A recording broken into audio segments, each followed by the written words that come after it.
歡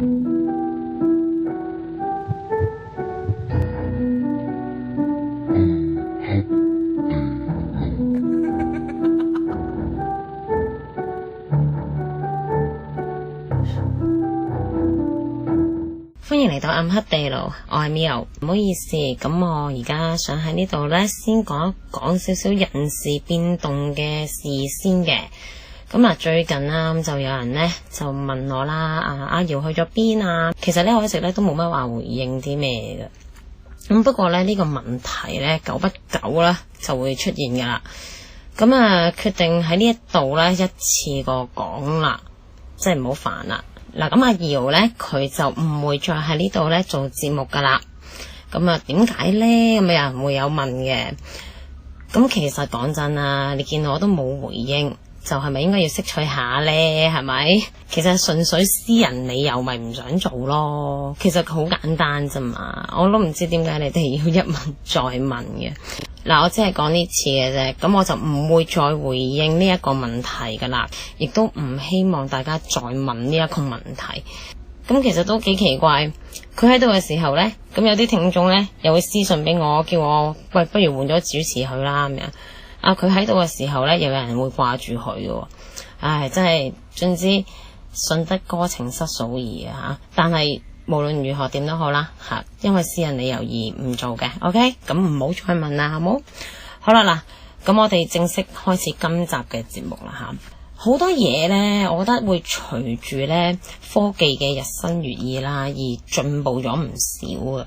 咁令到我哋嘅生活都可以好舒適啊咁樣。即係例如以前啦，冇手提電話啦，咁如果約咗人，咁你去到嗰度，你見佢唔到嘅，咁你只係呢就唯有等落去，一係就走嘅啫。即係你好難會直接會揾到佢問佢你而家喺邊啊咁樣。嗱，呢啲呢都係時代轉變帶嚟咗唔同嘅生活啦。喺日常生活裏邊呢，其實好多嘢呢比起以前呢都唔同咗。嗱，咁我之前就成日都會講有關中世紀嘅歷史嘢啦。咁不如咁今集呢就講下啲呢中古時代一啲細眉細眼嘅歷史啦。嗱，咁當然咧係講啲咧同我哋而家咧好唔同嘅日常生活嘅事啦。咁當中都有啲係幾特別嘅，同埋都幾有趣嘅。咁可以大家可以聽下啦。嗱，我哋不如由食方面先講起啦。咁大家而家咧食西餐咧，其實咧都會咧用到刀叉噶。咁其實叉呢一樣嘢咧，幾時開始有嘅咧？嗱，根據記載咧，可以咧追溯到去咧古埃及嘅時候咧已經有噶啦。咁佢哋多數都係用嚟煮食用嘅時候會用到咯，即係可能叉住一啲嘢去燒啊，諸如此類咁啦。諗緊喺古羅馬啦，咁咧就出現咗啲個人用嘅叉啦，即係我哋而家平時食西餐都會係即我哋自己用自己一把咁嗰啲啦。但係咧刀叉咧就只係咧窮人先會用到嘅。因為咧佢哋好多時咧個身咧都比較污糟啊，咁所以佢哋需要靠啲工具去食嘢咯。咁反而咧乾淨嘅有錢人咧就會咧用手去食嘢噶。嗱，雖然咧叉啦已經有咁耐嘅歷史啦，但係咧喺歐洲地方咧，佢哋咧都係會用手去食嘢噶。嗱，當時嘅叉咧，多數咧都係咧兩腳嗰種啦。我哋而家多數都係三腳噶啦，係咪？咁佢哋係兩腳嘅，咁咧就喺廚房裏邊咧會用到嘅，即係我哋煮食用噶啦。但係始終咧都係未能咧上去餐台上邊去用噶。不過咧，其實咧唔會用到叉呢樣嘢咧，我相信咧同食物文化咧都係有關係。因為咧早期嘅歐洲人咧，佢哋多數都係食啲麥皮啊、牛奶啊呢啲咁嘅流質嘢啦，咁所以咧佢哋多數咧都會用啲殼啊，即係我哋而家用匙羹啊，咁佢哋可能會殼啊或者罐啊咁樣嘅嘢噶。嗱，喺呢中世紀咧同文藝復興時期咧，歐洲咧大部分人咧都係會咧整一大盤嘅餸菜出嚟，咁跟住咧佢哋咧就會有把刀嘅。咁就用刀咧去即係去切出嚟咁樣攞走自己嗰個份量啦吓，咁樣去食用噶。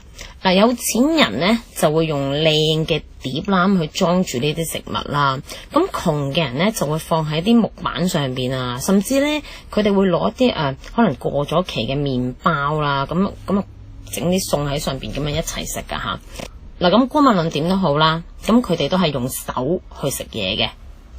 嗱，唔好睇少咧用手咧去食嘢呢一個文化，咁因為佢哋當中咧都會有禮儀啊吓。咁窮嘅人咧，咁啊梗係一隻手咁拿住嚟食啦，甚至有啲係豪邁啲嘅，咁兩隻手一齊去攞嘢食咁樣。咁但係上流社會嘅人士咧，咁咧就只係咧可以咧用右手嘅3隻手指去攞嘢食嘅啫，即係好有儀態咁樣嘅吓。咁大約咧喺14世紀啦，咁咧意大利咧就廣泛咁樣咧出現咗呢啲餐叉，即係我哋用嗰啲啦吓。咁呢個咧唔多唔少咧，又係因為咧食物文化影響啦。因為當時咧嘅固態食物咧就多咗，咁自然咧叉嘅需求咧係有喺度啦，咁所以就會出現就會多咗咯。嗱，咁但係咧呢一啲叉咧，並唔係人人都可以用得起嘅，係啲貴族先至會用到嘅啫。嗱，不過咁樣，當時咧日耳曼嘅神父咧就好反對咧啲人咧用叉嘅。咁佢就話：如果上帝希望我哋用叉嘅話，咁佢創造人嘅時候俾對手佢做咩呢？咁佢亦都話過咧，呢一啲叉咧係惡魔嘅草叉。即係有時你見到有啲惡魔嘅像咧，佢都可能有個叉喺度啊咁樣，因為嗰陣時啲叉係兩腳噶嘛，咁就同嗰啲惡魔嘅叉就好似，咁所以咧佢就覺得唔應該用噶。咁咧後嚟咧清教嘅教徒咧，亦覺得咧呢一啲咧係惡魔嘅草叉啦，咁亦都睇唔起咧用叉去食肉嘅人嘅。嗱，不過咁。嗱，呢一種咧用叉嘅風氣咧就冇平息噶。嗱，一啲咧有錢人咧開始咧用啲袋仔啦，咁啊去袋住一啲銀叉，即係銀做嗰啲啊，嗰啲都好靚嘅，真係。諗一當咧食嘢嘅時候咧，咁佢攞一啲就係呢一啲叉銀叉出嚟啦，好貴嘅呢啲。咁咧咁啊覺得話好威啊咁樣啦。咁咧，直到咧18世紀啦，咁其實叉咧已經唔再係啲咩新奇事啦，咁就變咗好多時都會係用呢一啲餐具去食嘢咯，就取替咗咧用手去食嘢呢一個文化啦。咁講完食咧，我覺得點都要講下屙嘅。諗世界上咧現存啊最古老嘅沖水廁所啊，就係喺地中海沿岸嘅克里特島上邊嘅克洛索斯廢墟啦。嗱，呢個廢墟咧已經咧係公元前3650至到公元前1400嘅事嚟噶啦。嗱，簡單啲講啦，咁其實佢就係喺嗰個水渠上邊啦，咁佢就建造咗一啲一排嘅石凳咁樣啦，咁裏邊咧就裝咗一啲水管啦吓，咁可以即係沖水用嘅。諗學家咧就推斷附近咧一定咧係吊咗呢一個大桶啊，咁咧就可以咧提供呢一啲沖廁嘅水噶。咁呢一個咧其實同土耳其嘅以弗所嘅公廁咧有啲相似，我覺得。嗱，喺咧羅馬帝國嘅時候啦，咁以弗所咧咁係一個大都會啦，咁裏邊咧嘅公廁咧都係咧一排嘅石板啦，咁大家都見到個石板上面有一個一個窿咁樣啦，咁好簡單就係知道係喺上面坐喺上邊如廁咁樣啦。咁原來咧牆壁裏邊咧係咧裝咗一啲咧陶製嘅水管嘅。咁水管咧就注入咗啲熱水啦，咁就為呢個公廁咧就提供咗啲暖氣嘅。咁石板下邊咧，咁就有一啲精細嘅水管啦，同埋排水系統噶，咁就可以沖走啲大小二便咁樣啦。咁你見到好似好開放咁樣嘅，咁係嘅。其實事實上，當時咧只可以咧係俾男士去用嘅，唔可以俾女士去用嘅。咁佢哋通常都可以咧坐喺嗰度咧，就唔係如廁咁簡單嘅，有時可能傾下偈啊，傾下公事啊，咁樣都會嘅，係一個非常之開放式嘅廁所嚟嘅。嗱，咁而古羅馬嘅廁所咧，都係類似好似以弗所呢一度咁，咁但係咧，佢哋好多時嗰啲廁所咧就唔會有咁先進嘅排水系統咯。咁下邊通常都可能只係得一個木桶啊咁樣，咁啊用到滿瀉啦，咁可能就會有人咧去倒咗佢咁樣噶。嗱，當時咧有條咧法令咧就係話咧，日落10個鐘之後咧就禁止人咧將當晚嘅糞車咧就入羅馬城或者附近近郊嘅地方噶。咁其實呢一啲嘅羅馬公廁咧就保留咗落嚟，啲人就會學佢嚟用啦。咁但係咧排水系統呢一樣嘢咧就失傳咗。咁所以咧就點解話中世紀咁多地方都好污糟邋遢啊，冇衛生啊咁樣？其實唔多唔少咧都會同咧處理呢啲排泄物咧係有關嘅。咁就好似咧係巴黎啦，咁喺街上邊咧都有人咧周圍咧大小二便嘅吓。咁唔好以為咧一定係咪窮人先至咁做咋？我有錢人應該唔會嘅咩？其實唔係啊，因為咧連嗰啲宮殿咧都係一樣係咁噶。周圍都係咧污糟邋遢咁樣啦。嗱，喺1270年啦，法律咧就規定，任何人咧無論日夜咧都唔可以喺樓台度倒水啦，或者倒糞便出街嘅，否則咧就罰款嘅。嗱，後嚟咧到咗14世紀啦，有個新嘅規定，咁咧就係咧，如果大叫3聲，注意屎水啊，咁樣咧就可以咧將嗰啲咧尿糞咧就倒出街。咁即係講明咩啊？即係講明呢1270年呢一條嘅法令呢，作用好似唔係好大啦吓，而且啲人呢都冇變過啊。咁咧政府呢唯有咧退而求其次啦。咁即係話，喂，唔該你倒出去嘅時候你嗌聲啦，嗌3聲啦，咁樣等啲人注意下啦。咁冇辦法啦，因為可能始終呢太多啦，同埋個個都懶啦，又要攞落去又要剩啊咁樣，咁求其倒出去算啦，即係趁人唔為意咁樣。嗱，咁咧係咧1364年嘅時候咧，喺羅浮宮裏邊咧就有咧好多十字嘅 mark 啊。嗱，咁嗰啲 mark 咧mark 咗喺呢一度，咁就係想啲人你唔好喺呢一度屙啦。咁而十字始終都有啲宗教嘅意味啦，係咪？喂，如果你喺度屙嘅，咪即係好似冒犯咗神靈啊咁樣。不過咧都係作用唔大嘅，即係啲人都係總會有人咧係會喺度屙噶，因為佢哋唔多唔少都習慣咗，或者可能地方又大啦，同埋你就算去嗰啲廁所都係污糟噶啦，咁就地咁咪算啦咁。嗱，曾經咧有個學家啦，咁咧就記載咗咧當時咧喺愛丁堡嘅所見所聞。咁當時咧佢係咁講噶，喺頭頂上面咧有啲窗咧就打開咗，嗰啲廁桶咧就將咧積咗咧24個鐘頭儲起嚟嘅糞便咧就倒出街。嗰啲咧倒出去之前咧會大叫小心有水啊，嗰啲人咧都總算係叫做有禮貌噶啦。下邊嘅人咧都會回應翻，喂，唔好急唔好急咁樣。之後咧佢哋都係急步咁樣走開嘅。如果咧嗰啲咧昂貴嘅假髮，嗱，點解我講假髮咧？因為咧當時假髮咧係有錢人用嘅物件嚟噶吓。咁嗱，如果嗰啲咧昂貴嘅假髮咧冇完全咧俾嗰啲屎尿咧潑到咧，都總算佢係好彩啦吓。嗱，潑落嚟嗰啲咧屎尿咧就喺大街上邊。有啲咧就流入咗咧路邊嘅坑溝嗰度，令到咧夜晚咧腥臭難聞。直到咧第二朝早咧，由市鎮嘅保安人員啦，求其咁樣清洗一下條街嘅啫。嗱，到咗安息日嘅朝頭早咧，冇人清洗嘅，嗰啲屎尿咧就喺嗰度咧流成日噶啦。成個蘇格蘭嘅首都咧，都喺呢一個虔誠嘅時間裏邊咧，充斥住呢一啲唔應該有嘅氣味。咁以上呢，呢個學家嘅所見所聞啦，咁其實呢都睇得出咧，當時個市內嘅環境呢真係相當之惡劣噶吓，真係非常之咁臭啦，咁人又多啦，你諗下當時你話冇病都假啦，係咪？即係污糟邋遢到咁樣嘅。咁當時呢，其實好多人呢都會用到呢辯護呢一樣嘢噶。咁當然啦，主要係啲有錢人先會用到嘅嘢啦嚇。咁有時譬如例如佢哋去啲遠程啊咁樣，咁佢哋就會叫啲僕人會攞住個辯壺啊咁樣，或者咧係一啲咧辯論嘅聚餐啦，咁都會喺附近咧擺一啲辯壺啦，咁啊方便佢哋唔使行咁遠啦，咁就咁喺附近就可以去到大小便咁樣噶。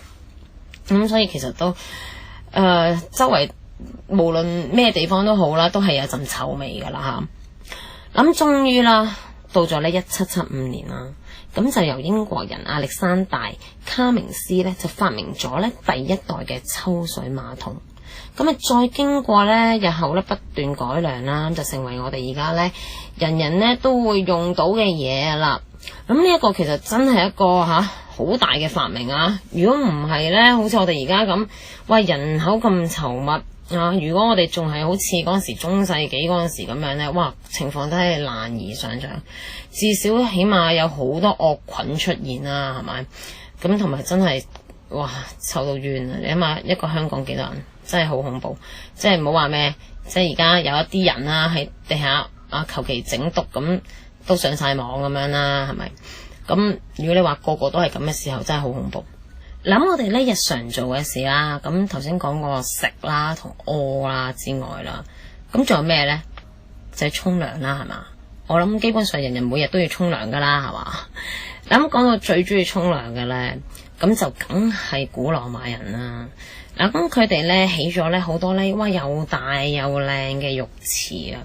咁啊唔止佢哋喺自己嘅國家起啦，咁連征服咗嘅屬地咧，咁佢哋都會係起啲浴池啊，咁樣好靚。咁啊足以證明咧，佢哋係非常之咁愛入浴呢一樣嘢噶。咁古羅馬嘅公共浴池咧，本身咧只係咧俾男子專用嘅享樂設施啦。不過咧後嚟咁都會咧騰出幾個鐘，就話淨係俾啲女士去用噶。咁但係到咗最後啦，咁就已經發展到咧男女混浴啦。咁而且咧當時亦都成為咗一種時尚嘅活動添。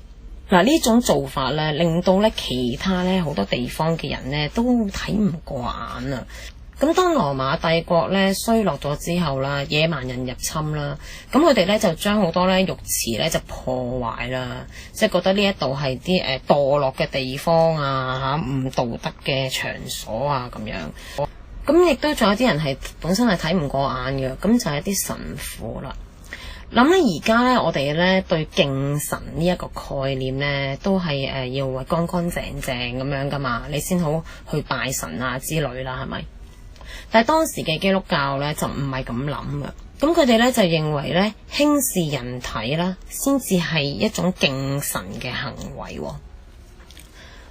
嗱，當時嘅神父咧係禁止沖涼嘅。嗱，呢種做法咧可以話維持咗咧差唔多成1000年嘅都係佢哋係咁樣做嘅。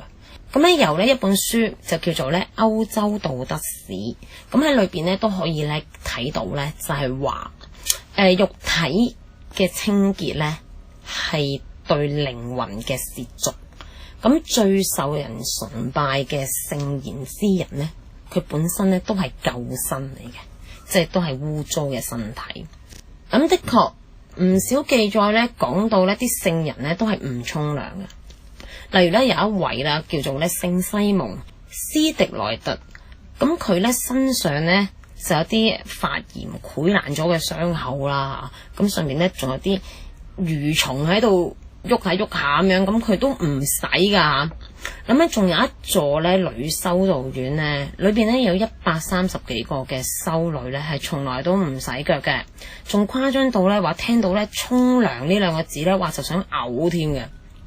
嗱，去到中世紀咧，其實咧好多修道院咧都俾一啲咧修士咧即係都會放寬下少少嘅，咁啊一年咧就沖2次涼咁樣啦。嗱，咁而法國皇帝路易13咧喺1608年咁啊。當時佢7歲啦吓，咁咧就第一次沖涼，咁咧到咗1610年咧先第一次洗面嘅，即係你話幾恐怖，情況真係好嚴重啊！喺16世紀啦，因為咧連貴族都咁少沖涼嘅時候，咁其實坊間呢都更加少人沖涼啦，係咪？但係你唔沖涼就點啊？會身痕先啦，點都係咪？咁所以呢，佢就會有好多治療一啲身體痕癢啊，或者係即係關於呢一方面嘅一啲治療嘅方法咁樣啦。咁但係唔沖涼呢樣嘢呢，即係唔好講到話啲肉爛又成先啦，你個身啊點都會發臭啊，係咪？咁窮等人家就話冇乜所謂啫，因為大家都係勞動噶啦，咁大家都係臭噶啦，咁都冇話啲乜嘢，即係冇咁嚴重啊。但係呢，時尚嘅上流貴族又點呢？話佢哋啲衫係咪啊咁靚，咁冇理由咁臭噶嘛。咁所以呢，就有香水嘅出現啦。嗱，所以呢，當時嘅香水呢，就成為咗呢貴族間嘅必需品。咁咪臭咪揾啲香水冚咗佢咯，咁咪唔臭咯咁樣。咁但係隨住咧醫術嘅發達啦，咁其實醫生咧都發現咗，即係如果你唔沖涼嘅話咧，其實咧你身上面咧會產生咗唔少嘅細菌，咁嚟影響健康噶。咁之後呢一個唔沖涼文化咧，先至咧慢慢咧去改善嘅啫。嗱，講咗呢幾種咧中古時代嘅人咧嘅日常生活啦。咁唔知你哋有冇留意到呢？其實好似古代呢，比中世紀時代好似好啲咯。即係中世紀時代又好似啲人退化咗咁樣，即係唔知係咪因為啲規矩又多咗啦，咁喺生活上嘅掣肘就變咗多咗啦。咁或者係啲教育嘅問題啦，又或者係受統治者嘅影響啊咁。但係睇翻呢嗰啲古人嘅生活呢。其實我哋而家嘅生活真係哇好方便啦，起碼你開水喉有自來水咁樣。不過可能因為就係太過習以為常啦，咁覺得好普通啫，冇乜嘢咁樣。咁唔知你哋聽完今集又會覺得點呢？諗節目時間就差唔多啦。咁咧關於咧佢哋以前嘅日常生活又點知咁少嘢啊？嗱，再細微啲去講咧，例如關於一啲BB 出咗世之後需要去做啲乜嘢啊？會好似有少少虐待咁嘅感覺嘅嘢啦。咁仲有一啲係關於服飾嘅一啲我哋意想唔到嘅事。嗱，呢啲咁細微散嘅嘢咧，咁都可以咧留翻係咧我哋嘅暗黑地牢 Facebook 群組咧，可以嗰度做下直播去講下噶。咁所以大家咧記得咧加入我哋暗黑地牢 Facebook 群組啦。咁可以去一齊，到時我俾個時間出嚟啦，咁大家留意下個預告啦，咁可以一齊講下嘅。咁一連兩集咧都講咗咧啲以前嘅歷史嘢啦。咁上一集就講BL 啦，咁今集講下啲日常嘢咁。咁下一集咧，不如就講翻一啲近代嘢啦，比較一啲經律嘅話題啦。咁最近我其實睇我哋嘅暗黑地牢 Facebook 群組咧，都有問過下其他嘅牢友有冇啲咩想聽啊。其實我怎睇覺得大家都想聽一啲經律性高啲嘅嘢嘅。咁所以下一集我哋講下呢一類型嘅嘢啦。咁大家記得留意啦。好啦。加入我哋暗黑地牢 Facebook 群組嘅同時呢，亦都可以咧訂閱我哋 YouTube 嘅頻道嘅。咁下一集我哋再講另一啲嘅話題，先告別下中世紀先啦。OK，好，下集見，拜拜。